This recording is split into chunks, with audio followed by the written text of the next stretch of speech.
A lot of surgeons are overwhelmed by the advancement of generative AI and its permeation into their clinical practice. My name is Vaikunthan Rajaratnam. I'm a hand surgeon, medical educator, instructional designer, and an AI strategist. I'm not an AI expert in terms of technical knowledge. I'm, however, an AI utilizer. I use AI every day. I'm also not a policymaker. I'm a surgeon working in a clinical practice and use AI in my workflow.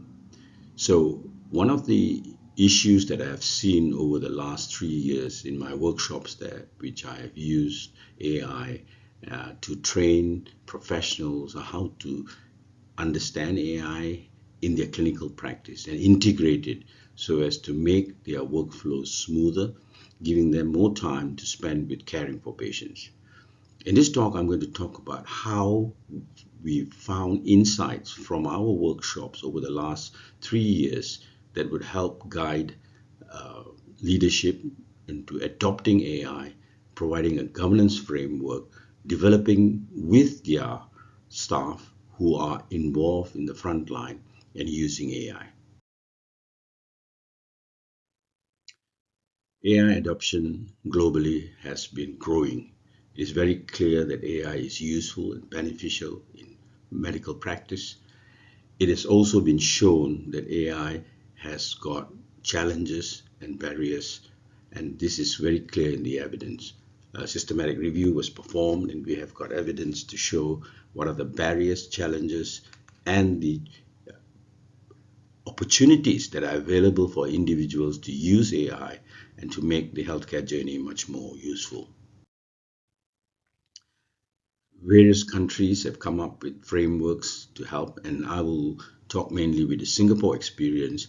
And Singapore is one of the leaders in the world in the use and integration of generative AI safely, ethically, within the governance framework that has been developed called the AIHGLE 2.0. This is available and is easily obtained on the websites. So basically there are three ethical pillars that are mentioned in the AHGLE, which is basically one of alignment to human values, and there must be explainability in the data set that is being used to develop AI tools. And third, there must be fairness, transparency, and safety. And here is where the RAG chatbot becomes a tool that can be used and must be used with validated data sets in providing AI solutions. The other important aspect is that developers of AI tools for healthcare must have a senior clinician on board. No developers can develop tools with junior doctors who fail to understand the ethical framework and the governance principles when developing tools. When before deployment, all tools must be stress tested with the use for safety and for utility. And the users must know how to use the tools, how to validate responses. And these are the basic frameworks. Now, AI can be used safely in low-risk environments like administrative tasks. And in clinical operational use, again, this is of a moderate risk. However, when AI is being used for diagnosis in the treatment plan management, then it's a high risk and it becomes a device. It's not that it's banned, but it needs severe, rigorous testing prior to use. Now, there's a lot of clinical evidence about the efficiency and productivity of generative AI in clinical workflows. And this is seen in all kinds of practices and domains. However, you need to have a risk matrix to understand what is the level of risk. Where can it be used, where it should be used with caution, where it cannot be used at all. And this is where the foundation of a governance framework is required. Now, I'm going to talk to you from my experience. It's not theoretical, it's not based on some abstract thinking, but based on more than 4,000 people that I've trained and with data from more than 1,200 participants in my workshop who have given me feedback, and it's from this feedback that we have done. So what I have done is from clinical practice, I've used my domain knowledge on instructional design, as an accredited instructional designer and as a medical educator, and implemented through my workshops individuals who are adopting and integrating AI into their practice. And from here, I have worked with the existing frameworks to come up with a framework that we can use to help govern how AI is adopted and integrated into clinical practice. Now, my thesis is that generative AI is not a technological problem. The adoption of generative AI is not a technological problem. There are few frameworks that I have worked through based on my experience over the last 3 years in running capability workshops for AI in clinical practice. Now, how this evolved, I started the first workshop in 2023 when AI ChatGPT was made as a consumer product. So we're talking about generative AI. We're not talking about all other forms of AI, purely generative AI, which is what is relevant to someone who is clinician, who's practicing, who needs AI as part of his playbook as he performs his clinical tasks. Now, in 2024, we built a large cohort of clinicians who were taught how to use AI as a tool and integrate it into their workflow. And in 2026 and 2025, the workshop evolved is a living laboratory on how AI is adopted and integrated. We have the data from 1,200 over individuals who have participated in the feedback that they have provided. So this is the basis of this talk. So what did the data show? That nearly everyone who participated showed there's a possibility of productivity gain. However, there was a gap in how to validate the outputs. We taught the governance framework on how they could validate every single item that comes out from the use of generative AI in their workflow, and the importance of disclosure that AI has been used in their workflow. However, one of the biggest friction that we found was institutional readiness. Institutional leadership lacked the knowledge, the literacy, and the capabilities, and the will to institute a governance framework within their institution based on broad guidelines. So what is there is a big gap between policy and practice. Now, policy answers what is allowed to be used, whereas governance talks about how do we make safe use routine. This is where most institutions fail. They don't see how the AI can be used because a lot of governance frameworks are written in abstract and in a theoretical fashion without knowing how the individuals work on the ground. And so one of the spines, the cohesive models that I kind of that was developed was through these four models: the CAAR framework, the ASLR framework, the triple I intervention level framework, and the multi-level oversight framework. And these are all what the data showed. Now, the contextual AI adoption readiness framework, and this is where the governance framework rises. The people are ready, the instructions are well designed, and we can produce a workforce in healthcare that's capable of integrating AI into their workflow. However, one of the biggest problems that we have was institutional leadership and the institutional empowerment and providing a safe workspace for people to try and experiment until they have a valid and safe AI tool that they can use in their workplace. The ASR framework is a pedagogical strategy that I developed, which evolved over a period of time. And what we call this is the first part is to provide adoption. And once they can see the power of AI, healthcare workers can then integrate it into their practice. Now, for this to really work, we need scaffolding. We need hand holding. We need to show them worked examples. They practice developing tools and apps that they can use on a daily basis. The scaffolding is an important component of the training workshops. From this, they learn about how AI can be integrated into their specific roles that they play. They are on the ground who know their processes well, and the integration of AI is where they learn through this specific workshop we call the atelier workshop. More important is from there they reflect on their artifacts that they have produced, and this is where leadership needs to understand this and facilitate a safe implementation program. And that is the reflection that occurs. Now, what we found was it is the institution is the barrier. The instructions are well designed based on sound instructional design and learning design principles, and the individuals are hungry and they are willing to learn, and you'll be surprised at the level of competency that they achieve within a day in the workshop.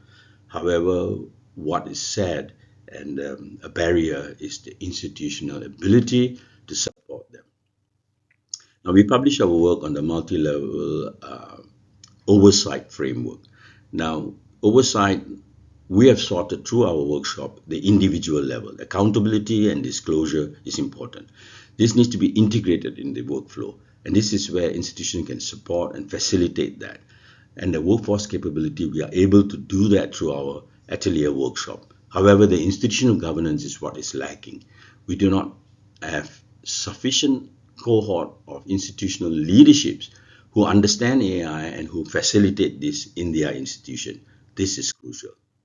So these frameworks connect with each other, and the multi-level oversight framework is the governance that would be used by institutions to be able to do that. More details are available. Now, in the healthcare use case, we can categorize the risk that is involved in the integration of AI, especially in agentic AI. Agentic AI is an autonomous AI platform that will produce results with human oversight. And here is where the high risk situation comes in, and individuals and institutions need to understand which are the high risk areas and how do we facilitate this, how to facilitate with rigorous framework governance principles to ensure it's safe practice. Now, we've created a fair bit of AI agents and tools to help facilitate the integration of AI into the workflow. Now, one of the requirements in Singapore, it has to be multilingual, and a lot of these language models now can perform very well, especially in Singapore context, in Malay, Tamil, Mandarin, and in English. And the use of these sort of tools needs to have a register. It must have approval from institutions. The validations are very, very crucial. How do you validate the output? And this has to be done prior to deployment. And the disclosure and audit is crucial to ensure that the workflow is safe and ethical. Now, how do you escalate issues? Issues will arise. Even in human situations, we have clinical situations where there are issues. But how do you escalate? How do you ensure that this is not scaled? Because the danger in agentic AI is the scale and speed at which issues and challenges can be reproduced. So we in the workshops have ensured through work example, here's an example, in something that is of medium risk in academic writing, how to do the whole process from the scaffolding to help produce artifacts to validation to disclosure, and a governance framework is required that nothing goes out without that governance oversight.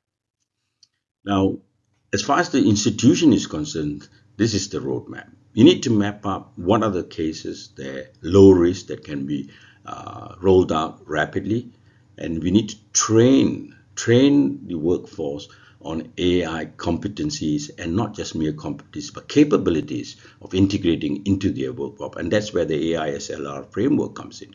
The governance is the MLOF. the multi-level oversight framework. From the individual to the department level to the institution level, there must be oversight. This is crucial. And then once it is deployed, the monitoring, evaluation of the impact, the effect has to be documented and audited and trailed. So the workforce is ready. And I think there's enough evidence in the literature that shows that one of the biggest barriers is digital literacy. The AI literacy needs to move from literacy to adoption to integration.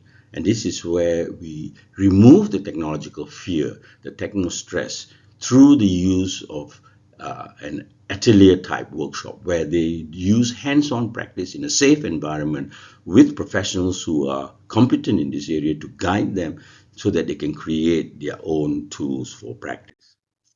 Now, responsible AI has to have a governance framework that has to be professional for professional to use. And this is where I was what I call the academic spine, the intellectual spine, which is the CAR model diagnoses the readiness from the individual to the institution.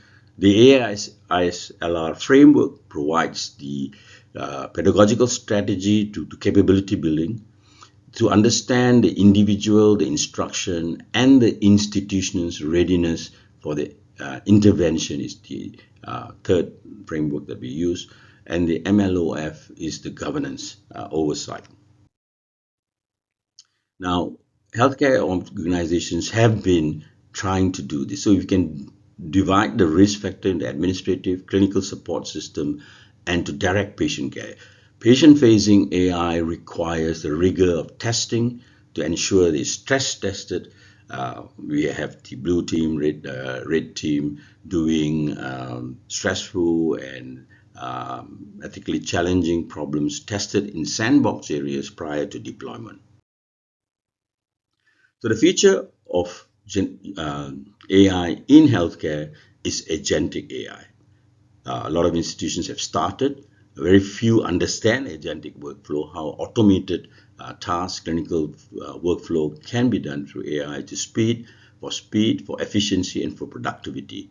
And here it requires we must follow the national regulatory compliance. So Singapore has got a very clear, and we create governance checklists in our workshops that are specific for the country and specific for the expert area of domain. We must think about and mitigate for litigation and organizational resilience. Credibility is important, and this is where we teach clinicians who are the subject matter experts to validate every single output, and then we must be future proofed and be ready for what is coming next, which is the orchestration of agentic AI, that the whole area and multiple agents working simultaneously to produce outputs. So governance is not optional, ladies and gentlemen. It is foundation in safe AI use in healthcare. And here is a QR code that you could use to see some of my resources that are made freely available as OER, Open Educational Resources.